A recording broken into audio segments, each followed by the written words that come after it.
So what are you going to tell us, tough guy? I said, my usual. Zero, nothing.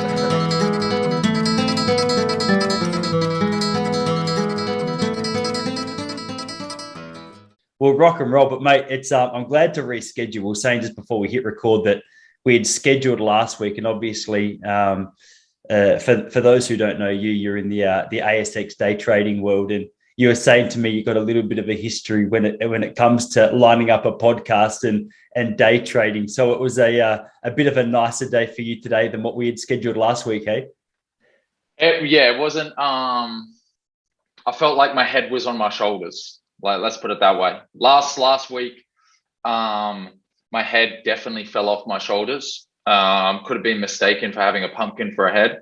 And yeah, I just traded, like, I don't know, I just get into this mindset sometimes when I'm like, I kind of start the morning bad or whatever, or I'm just in a bad headspace. I like just get so tunnel vision, and I actually don't like stop and like breathe and kind of look around and go, oh, wait a minute, it's all good. I don't have to like be a fucking maniac. Like I can actually step away from the screen and not totally destroy my life right now. I just get very fixated sometimes. So that was one of those days. Oh man! So what was it last week? What was it about your headspace that just wasn't right? What did you say? You got like a daily routine that if you get started nicely, you can you sort of just work your way into a sweet little rhythm and sit down at your computer a bit more relaxed. Yeah. So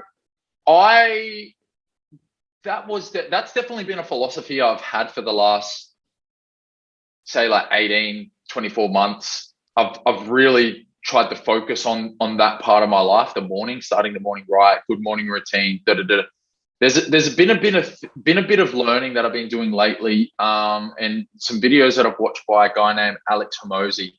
He's like a sales guy, like has an educational YouTube channel that he just basically shares his wisdom, and he's really switched on guy. But he's been saying this thing that's really been resonating with me about how people tend to lean on these kind of rituals and habits in their life, whether it's like a morning routine, a certain bedtime, using like blue light blockers. I need to use this I need to do this meditation every day, otherwise I can't function. I need to, go for this jog every day or else I can't function.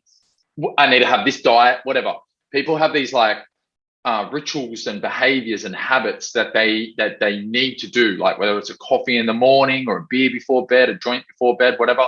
And I think like he just talks a lot about how even if you kind of perceive them as being good, if it's something that you rely on for your happiness and mental health and mental toughness, then what happens if that gets pulled away? You're helpless. So he talks a lot about how, it's nice to have some certain things that you lean on from time to time, but essentially you want to be able to have this inner toughness and inner resilience, so that even if you don't get to do these things, you're going to like kick on and nail the day, whatever happens. So I had this mindset, and it's because I came from such a fucked up like past, in terms of like my 20s was just like a total demolition job of every facet of my life. So I needed something to kind of like steady myself, and the morning routine I think was that. Now I'm starting to think, all right, maybe I need to like go away from these rituals and habits and really kind of like test myself in the deep water, because for me to go to the next level, to kind of like ascend my current self, like I need to be put under a little bit more pressure now. And so I guess that's a long-winded way of saying, actually, yes, on Wednesday last week, I had this situation in the morning where I woke up and my dog had chewed up this like water sprinkling system in my backyard, and it kind of tilted me a little bit, and it kind of threw me off kilter. And then I actually traded quite bad on the Wednesday, and then on the Thursday, I didn't mentally like reset properly, and I just kind of like I was very unconscious at the trading table. And when you're unconscious at the trading table, the desk, like that's such a fucking horrible place to be in, because you're not stopping and thinking. You're just kind of like bouncing from moment to moment. And it ended up being really fucking shitty. Yeah, man, that's rough, dude. It's really interesting to hear you talk about just that, like the benefit of getting a nice little morning routine in place. But I can't agree more when you talk about the idea that sometimes, things just don't work out as they need to or as you'd like them to. And dude, I had like the ultimate morning routine. 18 months ago, I got into like a little sweet spot of get up and go for a jog and do some meditation, have a green juice, maybe journal. And then, bro, my wife gave birth to our first boy 18 months ago, which is obviously the best thing ever. But now the alarm clock is 5:45, and it's usually him crying, saying, all right, time to go. And it's it's really hard to explain to an 18-month-old that you just want 20 minutes to yourself to meditate. And I've sort of been finding that same thing. Like I've almost been treating the idea of just having to navigate my way through, having to be a little more selfless with him as the meditation, because I notice in that situation, like my emotions start to fire up.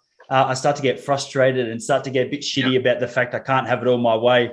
And bro, definitely not 100% success rate, but there's 100% ability to remember that in that moment, I'm like, all right, like just try not to let your emotions get the better of you. And that's actually part of the reason I was super keen to talk to you, because as much as I love Slap Happy and hearing you talk about your trading and stuff, I'm just as interested in just it sounds like you've been through a little bit of stuff. I feel like you can always tell a person who's had to navigate some territory because they're spitting out the most wisdom, even without necessarily trying to. And I get that vibe from you, just hearing you just talk to your mates or just freestyle your own thoughts. Like, okay, this guy's had to navigate some tough terrain. And I was really keen to pick your mind about that, because I know how big you are on gratitude. And I know you just touched on the fact that your 20s was I don't know, how old are you now?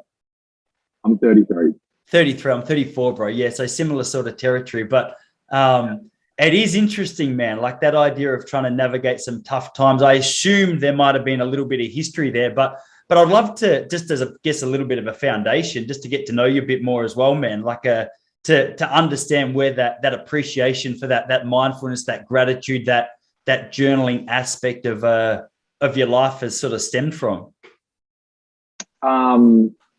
So do you want to know like what, like that, the kind of like quote unquote hard stuff that like generated that mindset? Or know, like I was just interested to know where your interest in that scene of life came from, because it's I don't know, I guess it's popular, but to hear you speak about it, survival. Like honestly, I've had periods of my life, especially in the last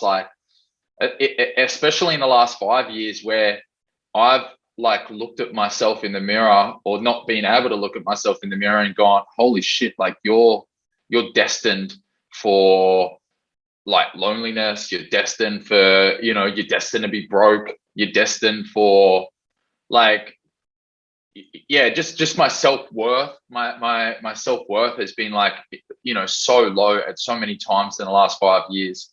And, I kind of saw myself as someone who, like, if I wasn't able to change, I was going to end up being like broke, alone, in my, mid to late 40s, without any idea what I'm going to do to survive. Like really like a real tragic kind of story where, it's kind of like fun and funny when you're in like your 20s and maybe your early 30s. Like some of this stuff can seem kind of like fun and funny, but like at a certain point in time, it becomes tragic. And I felt like I was on the trajectory to cross over into tragedy if I didn't do something about it. So it wasn't as obvious as that. Like seeing that, I think also like seeing how much I like was constantly letting my family down was pretty hard. Like, I think one of the most powerful moments I had was probably about 3 years ago. I was still living at home, and so I'm the eldest of 5. There's 3 younger brothers and then a little sister, and 2 of my brothers, one who's the one directly under me and one who's the youngest, who like, I love. My brothers are my best mates. My family, like my brothers and my sister are my best mates. Like, and one day they kind of just looked at me and they said, Matt, you keep fucking letting us down. Like we love you and we want to be we want to be there for you, but the reality is that, you know, you're not even trying really. And you keep hurting us. And yeah, and like my youngest brother who I make music with, he said stuff like this to me before. So it wasn't that like, I mean, it hurt coming from him, but he's very outspoken. So I'm kind of used to it. But the brother underneath me directly, Dave, I really look up to him. I see him as a bit of a role model in my life. And when he said it, because he doesn't say a lot, it was like, oh God, like that really fucking hurt. So, you know, I just had to start looking at what was going on. And you know, I just realized that I was pretty selfish. I was pretty self-absorbed. My ego was very good at blocking me from seeing the truth. And in fact, yeah, I just didn't want to see the truth because seeing the truth kind of hurt. Yeah, I mean, I can talk about like at some point if you want what kind of led to that, but that's essentially where it started turning and where I started, like, you know, the wheels kind of started turning in terms of like, all right, I need to like sort this out, or else, you know, it's not going to end up pretty.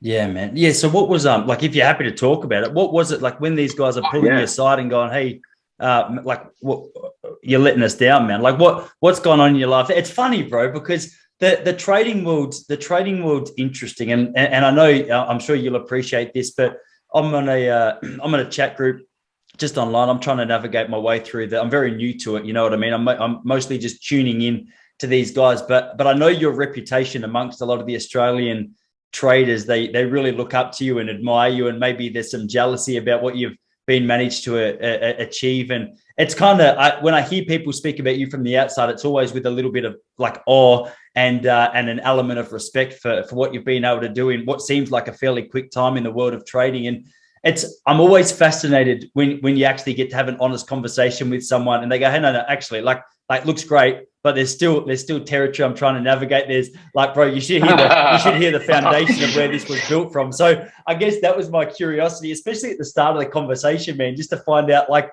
what was it that you were doing that was letting these guys down. And yeah, like, because for me, the idea of my little sister pulling me aside and going, Tice, what are you doing, man? Like, it's terrifying. Yeah. Oh, it didn't, you know, nothing could have stopped me in my tracks, just like as much as that conversation did. You know, and you just, I guess you just pray that you have enough good people in your life that are willing to be honest with you and have hard conversations with you, because like, honestly, you know, some people just don't have that. And as shitty as some of my experiences were, like if I didn't have people that I trusted and that were going to have tough conversations with me, actually have those tough conversations, then I'd probably still be on that trajectory. So, you know, I'm very fortunate that, you know, my brothers were honest with me and kept it real with me and fucking, you know, punched me in the face in a metaphorical sense, to kind of waken me up. But I suppose what led to that moment was like a culmination of things, but essentially it kind of starts like the long tail of it is when I'm 16 years old. I'm a fanatical golfer, and I was like obsessed. I would get up before school. I would play holes before I went to school, like literally get up at like 5:30 a.m., go play a few holes, go to school, think about golf all day, get home, so our house, the back gate opened onto a golf course. So I was really fortunate that I could just like go out whenever I wanted, and I play holes after school. Like you know, in summer, I would play like, you know, 40 or 50 holes a day, like I would just like, honestly, I was obsessed, and I got really good really quick. And I had visions of, you know, turning pro and at least spending a life in golf somewhere. And when I was 16, I was on a golf driving range and I got hit in the eye with a golf ball by a buddy of mine. It was an accident. The ball like kind of skewed off the side of the ball, of the club, hit me kind of just above the eye, knocked me out. And basically I laid on the grass there, kind of like lifeless with blood all over my face, and my eye was out here kind of thing. And I had to get airlifted from Coffs Harbour, where we were living, down to Sydney Eye Hospital because they basically thought that the eye had torn open.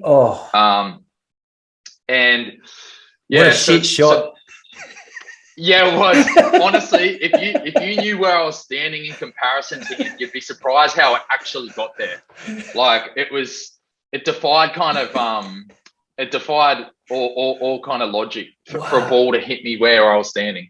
But it happened, and yeah, I copped it. So I get flown down to Sydney Eye Hospital, and I had to undergo like a whole bunch of tests and examinations and stuff. Turns out that my eye didn't actually tear. It's just like my eye socket got fractured, and there was a lot of damage done to the eye, which still to this day, like I have limited vision in my right eye. But I did have glaucoma for a while there, and I had all these, complications with the eye, which might come back again in the future. So that was like kind of one part of it. Got hit in the eye of the golf ball when I was like hell bent on becoming a professional golfer. I had this dream and this path set out. That kind of got taken away from me in that moment, because now, like, essentially I became obviously fearful of stepping back on a golf course. So from then on, it was like a little bit of a challenge to go back onto a golf course. And so my parents sued the golf course for negligence because of the way that a few things were handled. Like they didn't have the ropes out on the day that I got hit, few other things. But essentially we sued them. I won 90 grand. When I was, I think 19, the case settled out of court. And basically I got, $90,000. I remember the day that it went into my bank account, $90,000. And for a kid who we didn't struggle at all, but I never really had that much money. And, never more than like a couple $100. Now I've got 90,000 of them. And, I went and got myself a job at the casino in Sydney, and, moved out of home for the first time when I was 19, 90 grand in my bank account, everything's all good. And then I discovered the pokies, and, kind of one thing led to another. And, a couple months later, I'd basically dusted all of that money. Before that, I'd given a bunch to my mum and my nan and pop and my brothers. Like I'd basically whittled it down. I kept about like 40 or 50 for myself. But, kind of like a bit of a, kind of psychotic spree of punting. I toasted all of it, and basically had to kind of go back home because I'd quit my job at the casino. Like I worked there for like 9 months, quit the job to go play poker full time, dusted all the money that I had, and now had no income. So I actually had to move back home with my parents and basically say, hey, mum and dad, I've lost all this money. And that kind of started this like really turbulent downward depression cycle, which lasted probably about 5 years, or like 4 or 5 years, up until like I was maybe 25, where basically all the money I got, I would just like either gamble or drink or just basically do some dumb shit with, until I was like maybe 25, 26. And then, it kind of started to like wake up a little bit, like when I got to like 26-ish, 27, but there was still like I think there was a lot of lack of self-belief. Like my self-worth was just so low. Like I just pulverized any, potential to see myself as like a valuable member of society, to the point where like, the relationships that I got into in my like, mid to late 20s to early 30s were like hampered and marred by, this ego inside of me that kind of like craved to be valued, because I felt so unvalued for such a long time. All of myself own self-doing, of course, but it just kind of created this cycle. Like I really went around in this like loop of like convincing myself everything was okay, then fucking up, then not really dealing with it, then like just doing drugs or like drinking or gambling, and then kind of like feeling like I'm gonna get good again, and then fucking up again, and then like it just started this like really vicious cycle of just hurting a lot of people around me, not really taking anyone seriously, taking everyone for granted. And then, eventually my brother's kind of stepping in and go and sort it out because, we're pretty close to being over you. Dude, that's a crazy story. That's a crazy story, man. I still can't believe your mate shot. I wish, just for my own selfish sake, I could see some CCTV footage because it sounds like it's shot. What club did he hit it with? I think it was like a sand wedge. Oh no! Like he like shanked it off the side of the club face. I don't know, maybe it was like open and he was trying to like hit like a high loft shot. Yeah. And it just like skewed off the side of the club. So it's like, and where it hit me, right? Like I remember really distinctly, we got into the hospital in Coffs Harbour, and like my eyes like out here, blood everywhere. And I was like obviously stressing a little bit, in a bit of pain.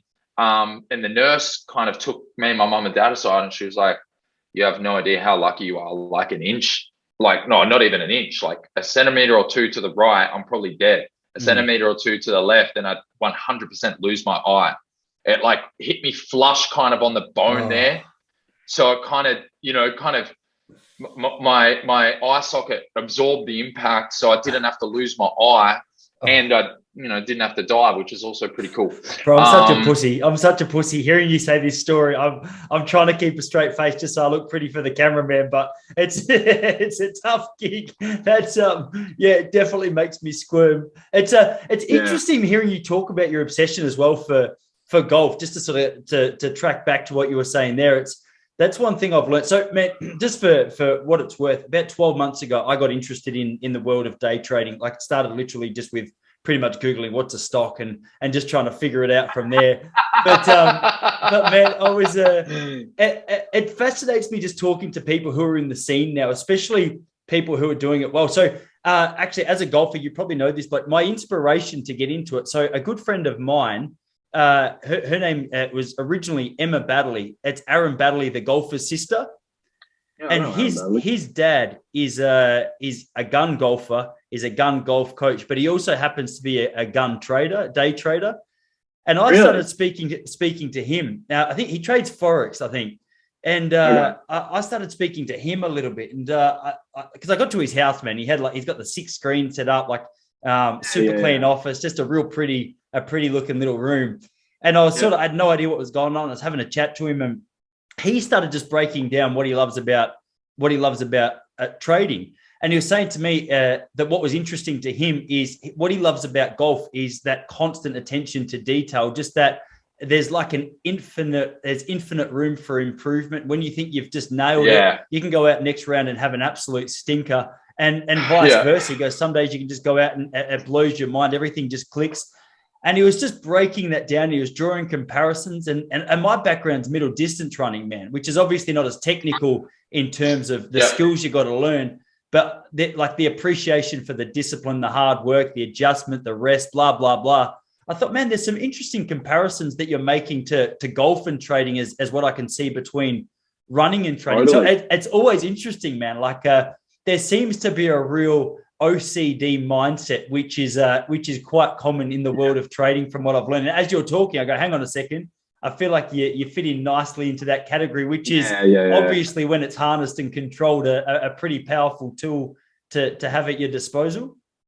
Yeah, totally. And there's that side of it. And also, like, this is one thing that I don't think gets kind of talked about enough when it comes to trading is that, and I suppose it is something that's probably not talked enough about when it comes to like golf as well. There's a real creativity to, like, once you like master, I guess a kind of like foundational set of skills, there's this real, uncapped spectrum of potential creativity in both skill sets. Now, golf, the way that I like, have you ever watched like Phil Mickelson play golf? Yeah. He's just like highlights are some of my favorite. Carrying the extra wedge, always trying to like, think about playing it off the hill down onto the like little slope back. He's always like picturing a golf course in a like really particular way, right? Not the same way that every other person's going to. And in fact, like, someone might kind of get up on a tee and think of like 3 or 4 different clubs that I can play a shot with, and that's just perspective and creativity. And that's all in the eye of the beholder. Obviously, you need that foundation first. But once you get that, you then, have open slather to really attack it however you see it. I see the same thing with trading. Like, people look at like a chart or they look at an order book, and there's, 4 or 5 different ways that you can play any particular trade. Like, and I think, the fact that there's always this opportunity to kind of like express yourself, see something differently. Obviously, there's the constant learning and building the skills, and you can always trade something better. You can always have a better day, a better week, a better month, whatever. But just the creativity within each trade, and just how you can like look at a particular chart or a particular news announcement and kind of envision 3 or 4 different ways to play it, I think is really fascinating. And one thing that like really genuinely keeps me going every day is this creativity and this ability to kind of like, make my mark and trade things how I want to trade them. Can you hear the dog? Yeah, bro, but don't stress. It's not bothering me. That's fine. That's fine, man. Do you mind if I just let her in because she won't stop Oh, barking? yeah, of course. Go for it, brother. That's fine. Sorry. No, don't be silly, man. Fathead, come here. Come on. Come on. God damn it. You're gonna have to edit that out. Sorry, Tyson. She's a 10-month-old Kelpie, and like she's the love of my life. She's beautiful, but she's very talkative. She kind of waits at the front door, just barks until I open it for her, and then she'll like waddle in and sit in her particular place in the lounge room. Then she'll bark when she's ready to go back outside. Like she's a little princess. Yeah, bro. It's funny you say it. It's more stress on you than it is on me. I did a podcast interview with a bloke last week. He wrote a book about all about rest and the benefit of rest. And he must have been in an apartment he was in Silicon Valley, San Fran. And he goes, hey, hopefully it doesn't happen, but I got a little dog that just hovers around a little bit. Sometimes it gets a bit yappy. He goes, just fingers crossed it doesn't, bro. 3 minutes into the conversation, this dog started woofing. I could just see the disappointment on his face. So luckily it shut up just because my editing skills weren't that good. But yeah, it's a horrible feeling when you're on the other side of it. But bro, yeah, you're talking about you're talking about just the creativity that comes with once you've understood a skill. You're speaking about order books and the different ways that people place trades. You were just unpacking that a little bit. I don't think people like acknowledge it enough that there is this element of trading called creativity. And because like here's the thing, right? And I'll give you a really good example. So there's one really good example that comes to mind. So I this is probably like 2 years ago. So my buddy Nick Fabrio, I went out for like lunch, or I went to the doctor or something, and then I came home, and this is like during the middle of the day, and one stock kind of had some midday news. I think it was BlueScope Steel or something like that. And I looked at the chart, and it went from like $11 and went basically vertical to like $12, and then it went in a straight line back to like $11.50 or something like that. And the chart looked like, it looked like a lot of fun. And I said to Nick, oh, where did you buy it at? And he goes, what do you mean buy it? And of course he waited until it got to the top, and then he shorted it and took like the, maybe 30 ticks back down to 11.70. And it's just funny that like, so many people would have looked at that thing and just played it so many different ways. They might have bought the match and scalped them out really quickly. They might have waited for like some kind of pullback and then try to get big and, hold it into the top there. They might have faded it like Nick did. But yeah, just, someone can look at any chart or any move and just see like 3 or 4 different ways to play it. And just because of that, it just keeps the game fresh every single day. Like you don't know what you're going to get. You don't know what news catalyst combined with what volume profile, combined with what order book setup, combined with what tape, like every single day is different. And because of that, like you can't really wake up and come to the screen and feel like you've seen it before because you haven't. Yeah, man, it's so true. So I would have, you know what, I would have waited for it to go one tick higher just for absolute confirmation, then gone long. And that's just based on my my current that's your education. theory. But bro, you're so right. Like that's one thing I've learned. I'm just starting to get through I don't know how you went, like the first few months of trading, but interested to hear bro, it blows my mind that so many people get good at it. And honestly, that's one thing that I've realized through this there's so much crap to navigate through at the start that it really blows my mind that there's that many people out there who are that committed and that disciplined to learn and adjust and get back up from the whacks that it inevitably gives you. I've got like an appreciation, obviously, for the craft of trading more than I ever have, but I've got like a new appreciation for people who are in the scene doing it full time and doing it well, because it's a fairly brutal learning curve. Like, especially I was a little slow with the way that I went about learning it. I was trying to just chuck a couple of minutes here and there outside of a teaching job that I was just trying to work through at the start. And it was the slowest process. I was talking to I don't know if you've spoke to Jacob Lagana. He's a bloke up in Brisbane. I think he mentioned that he'd spoken to you before. He was like, he had quite a rapid learning curve. And I thought, well, it's something I think that if you want to get good at, you've obviously got to dedicate the time to. But man, like the origin of your trading story, how did those first few months, or say that first 12 months look for you? Because I was listening to your podcast the other day and was comforted by a couple of the boys just speaking about the negative equity curve that took place at the start of their trading career. And bro, I'm being very conservative. Like when I'm trading at the moment, I'm literally talking a couple of dollars just till I figure out what I'm doing. But but it really is quite a brutal learning curve and just so much to absorb. Yeah, there is. I have a bit of a special story in the sense that Nick took me under his wing and mentored me, and I've been very blessed from the beginning because I probably didn't have to look far to get answers to some questions that some people don't realize until like 3 or 6 months into their trading career. Like there's some questions that I just got to ask day one and get answers to because he was right there watching me and kind of guiding me. So, mine's a pretty unique story. So it's a bit hard for me to really talk on the typical journey because I had him watching me. I had someone looking over me. I had a mentor kind of helping me study and helping me ask the right questions and point out the right things in the order book and point out the right things on the tape. And and I can't imagine what it would have been like if I didn't have him. Like I have a lot of respect for anyone who's like self-taught and just went out there and read and researched and studied tape and studied charts. And if you're doing that by yourself and you're making a living out of this, like, man, fucking good on you, because I don't know for sure if I would have. Like, I would like to think that I would have, but, I'll never know. So, I take it, I don't take it for granted. Yeah.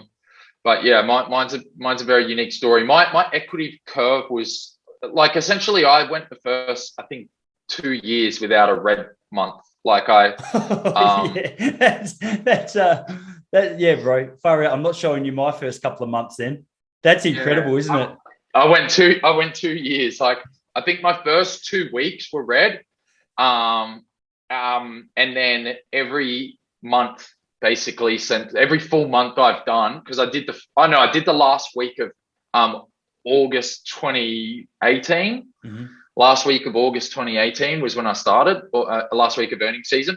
So I was red for like that first week. But every full month I've traded. So from September 2018 till like, I don't know, like it was pretty much 2 years. I didn't have a red month. Isn't that crazy?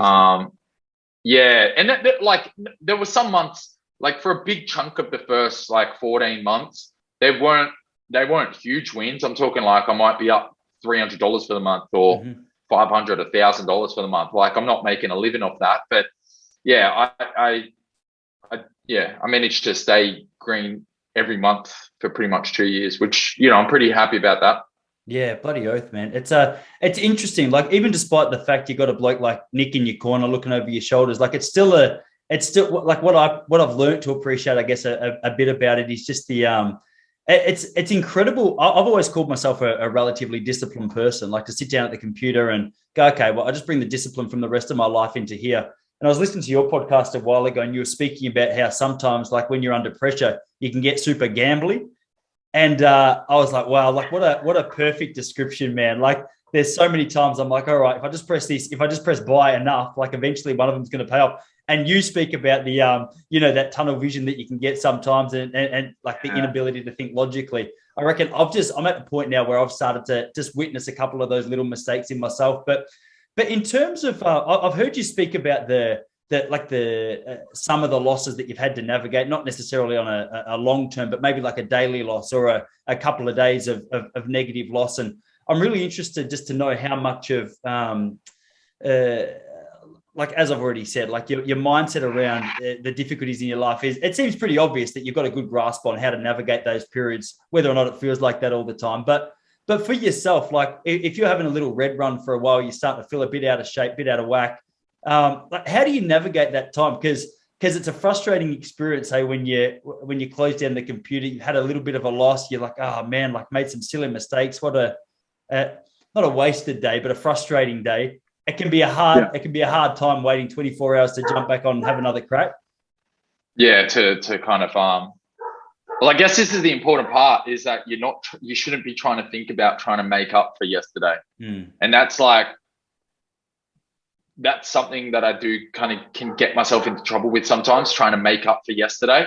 Whenever I'm trying to make up for yesterday, I'm like for certain am going to make a mistake the next day. Whenever I make a mistake the previous day and I just come to the screen with a fresh mind, like, all right, just got to do my job today, that's when I'm okay.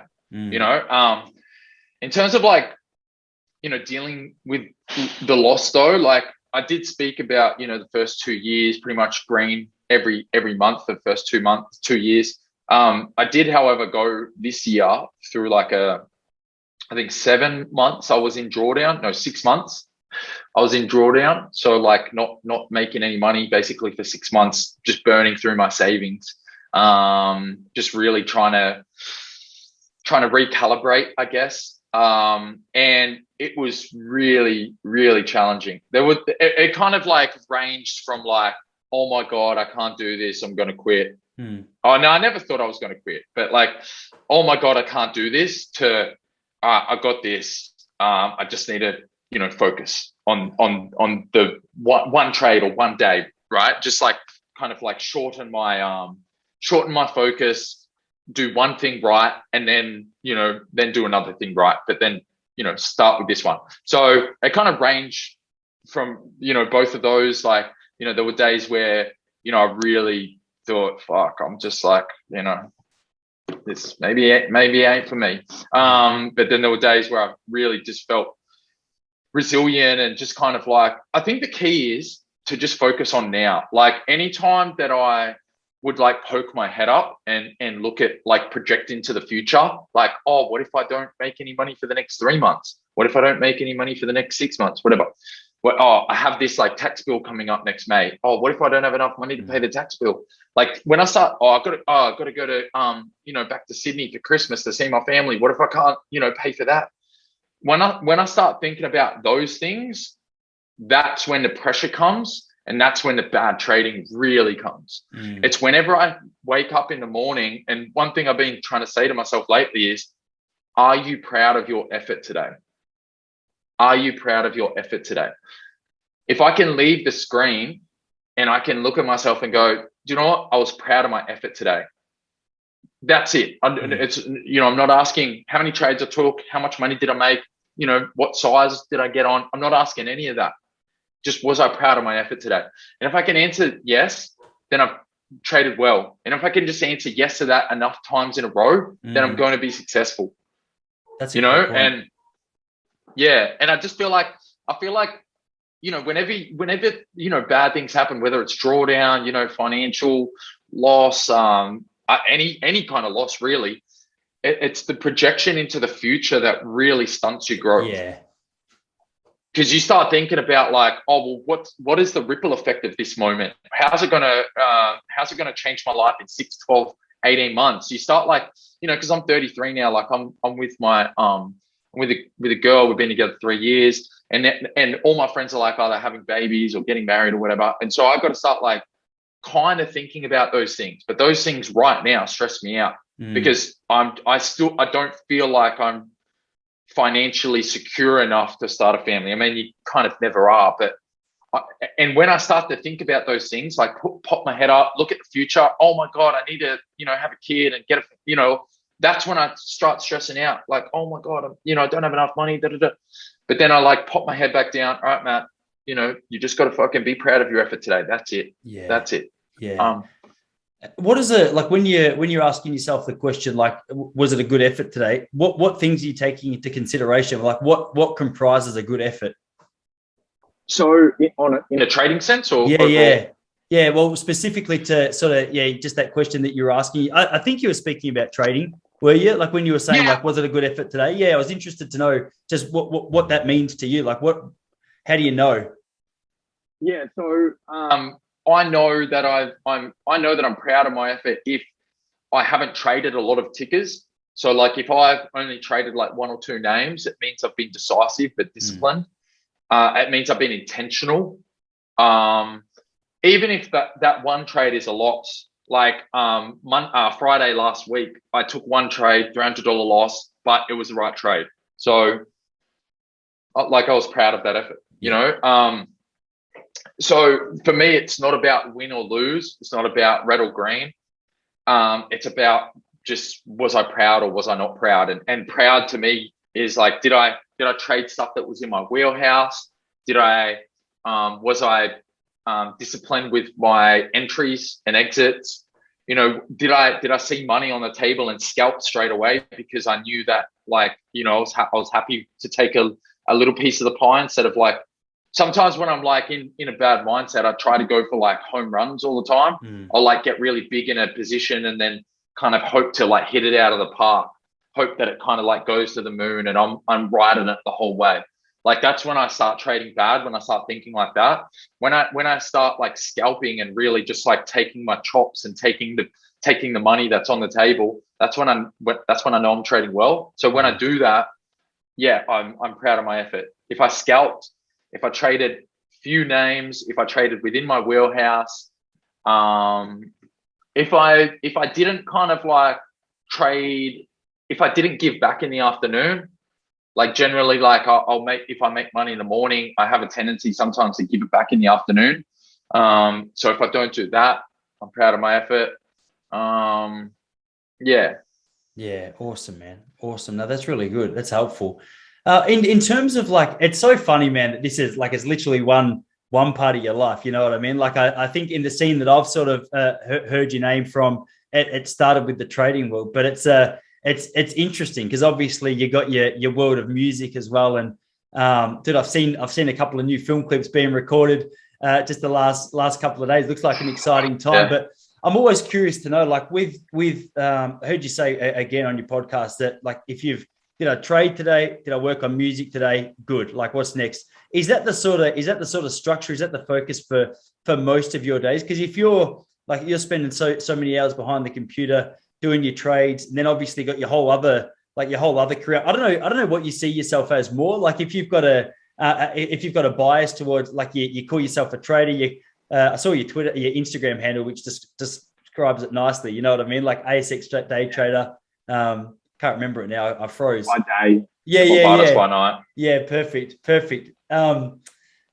that a riff on Joe Rogan's intro? Actually, just saying it out loud. I thought, hang on a sec.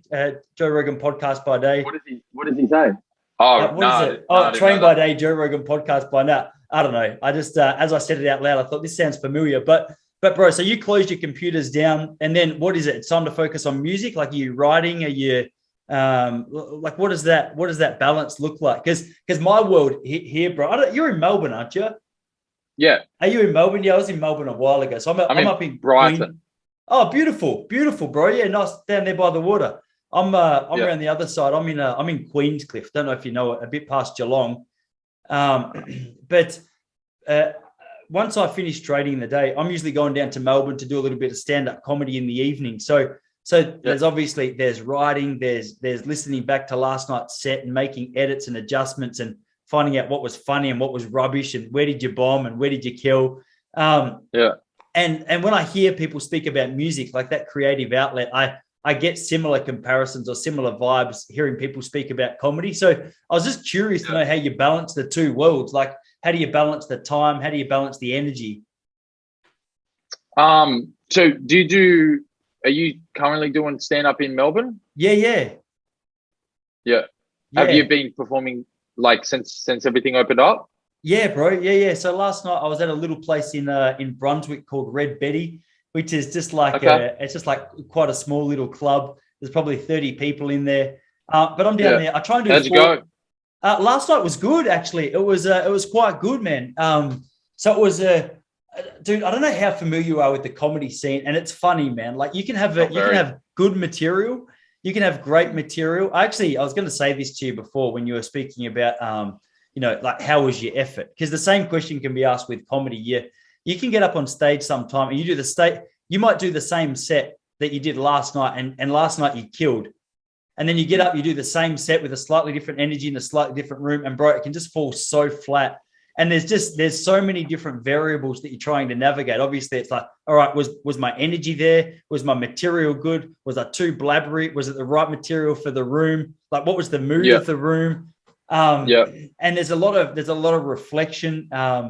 And yeah, bro, there's a lot of red days, to steal a trading term, where you get back in the car and you drive home. You're like, oh boy, that's a long drive for what just occurred. I could have just done that in my lounge room. You know what I mean? I got the same response. But I'm really attracted to that idea of that constant refinement and that just trying to tinker a little bit of that golf mindset as well. Just that constant adjustment to like, hey, what are we doing well? Like, what sucks? And how do you flourish? So for me, I enjoy that balance, but it seems like such a different world. It balances each other out nicely.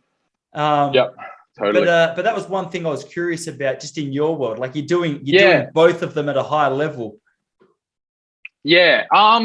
So I guess I try to, like, straight after I turn the computers off, it's generally like it tends to be at the moment like time for my baby girls. That's my partner and my dog. So they get a little bit of they get a little they get a little TLC straight after the market closes.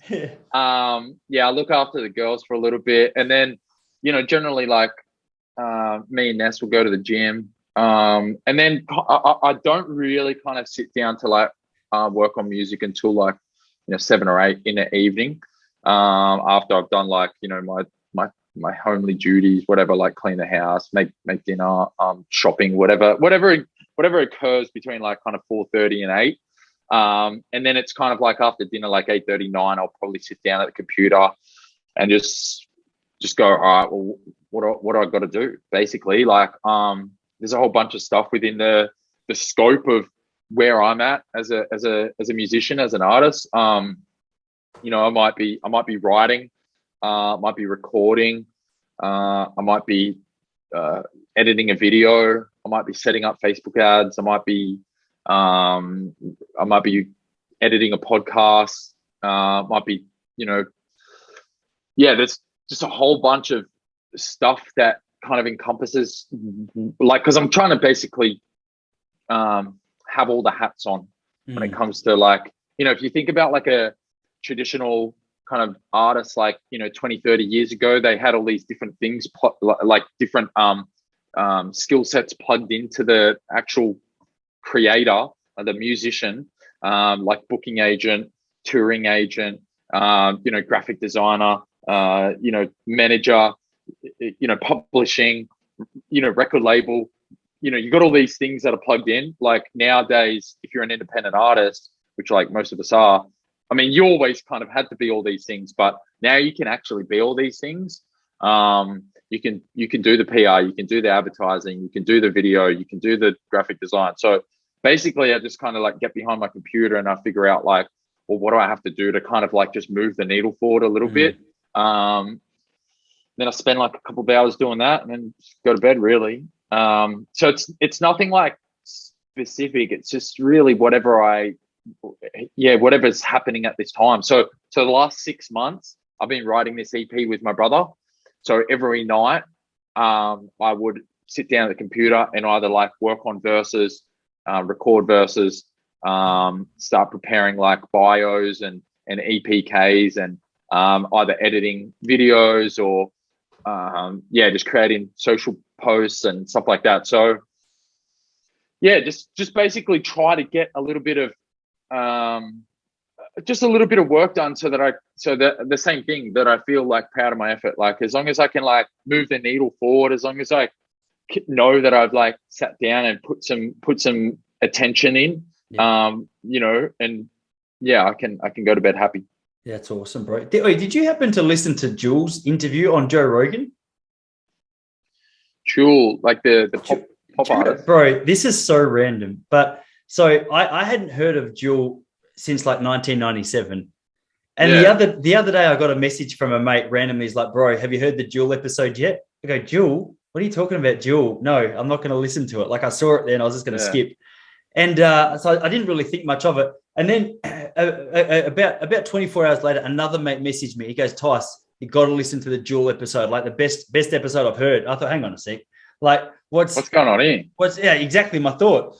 And man, I listened to this episode. I actually, for whatever reason, it came to my mind. I was like, I got to ask him if he's listened to it. Because as a musician, man, like, and as a stand-up comedian, I got an appreciation for the craft, or the commitment to the craft that you're in, just like the hustle, that constant work ethic that you've got to put in. And man, to hear her, so essentially to cut it was like a 3.5 hour podcast, to cut a really long podcast short.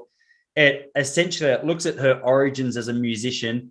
It looks at it just looks at some of the real early struggles that she went through to get a deal, and then the latter struggles that she went through as she was trying to balance family and money and music. And bro, it's just you should listen to it, man, because as I was listening to it, she honestly, like, I've listened to a lot of people speak about mindset in my time, and she puts things in a way where I thought, oh my God, like she's a switched on, I ended that podcast and I thought, all right, I took notes of about 5 or 6 different things that I was going to start to implement into my own life. And I thought you might have heard it, because I reckon a lot of what she spoke about is stuff that I feel like when I hear people say Sav, I go, oh man, like this is right down your alley. So bro, do yourself a favor, check it out, man. I reckon you'll appreciate it. Let me know if you get a chance to listen, because I think you'll be a fan. Yeah, okay. Don't be put off by the 90s pop image, because that's what it was to me. I thought I can't be listening to this podcast. That's so strange. Yeah, like literally I haven't heard a song for like 20 years. Me either. Yeah. And then right, is she still creating music?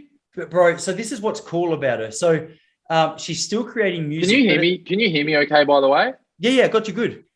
One of my AirPods died, so I'm down to one AirPod. Oh, no dramas, man. We won't go for too much longer anyway. But one thing that I loved about what she said, so she said her first, I think she was like 18 when she got signed, but it was like a crazy journey to that. Like, that's super young, obviously, being signed. But it was a crazy journey to that. But then what she explained, she said, I got to a level of fame that I wasn't comfortable with anymore. She's like, I don't like this level of fame. She's like, I see myself more as an observer. I like to go out and watch people. And she's like, I was at a stage where I would cross the road and 25 people would cross the road with me because they just wanted to see what Jewel was doing. She goes, I had money, but I didn't have that privacy that I wanted. And I also didn't feel I had that flexibility to be able to create music that I actually genuinely cared about. It was like she's like, I started to feel as though I was being put in this cookie cutter mold of, all right, so this is Jewel, this is the music she sings, and this is how she does it. And she's like, it was never really my thing. And bro, I'm a massive fan of Bob Dylan. I don't know if you can see him behind me here, but I'm a huge fan of Bob Dylan. And what I love about him is, bro, he's got a career that spans 65 years, like even pushing on longer than that. And she went on a tour with him when she was like 21.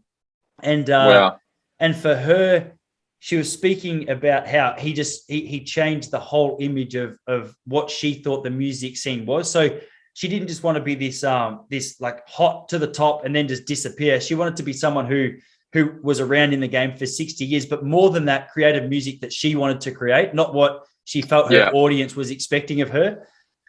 So she said, like, man, there was a couple of swings where she got struck out, and she's like, hey, you know what? It hurts, but this is the music. This is what I decided to do. This is the kind of music that I feel called to create. Yeah. And bro, she's got like such a different mindset than what I would expect from like that Hollywood kind of scene. It's like, all right, it's glitz and glamour and money and fame and carpets and slick back hair and big lips and whatever else. She's like, man, I'm not that interested in that. I'm more interested in, all right, like what brings me to life creatively. All right, let's go. And it just, when she speaks about it, I almost felt like I could just hear a weight off her shoulders compared to that attitude that she used to have. But bro, from what I've listened to of yours, I really think you're going to enjoy it. Yeah, cool. That sounds awesome. I like that a lot. Yeah, man. But dude, I'm not going to take you up for the rest of your Arvo, because I know you got your girls to attend to. But it's cool to finally get a chance, man. It's nice to have a chat to you, because I've been a fan of your work and your thoughts and stuff for a few months now. So it's more than that, actually, probably since you started the podcast. Yeah. So it's been cool, bro. Cool to sit down with you. Yeah, thank you, Tyson. Well, I mean, yeah, if you ever want to just chat again on your podcast, like, let me know. Yeah, 100%, man. I'll shoot you a message next time I'm down around in Melbourne. If you want to come out to a gig or just see what it's about a little bit, it's a fun. Yeah, I would. I'll try and invite you when I'm in form, bro, so you don't come out and watch me bomb, because it might you might not want to be associated. I want to see the bomb. to be fair, my mates always appreciate a bomb more than a good set. So yeah, it probably would be more enjoyable. It is hard to like perform in general, but to perform when things are going bad and to like just keep toughing it out. Oh. Like when you know that like really, the whole world is against you when you're on that stage, like that takes some fucking balls. And I would love to see that. Oh, bro. Like you just watch my balls get sucked back up into my belly because they're so scared. Game over. Game over. Yeah, no, that sounds fun. Yeah, bro. All right, man. We'll leave it there. I'll cut the recording off. But dude, that was sick. That was cool to sit down with you, brother.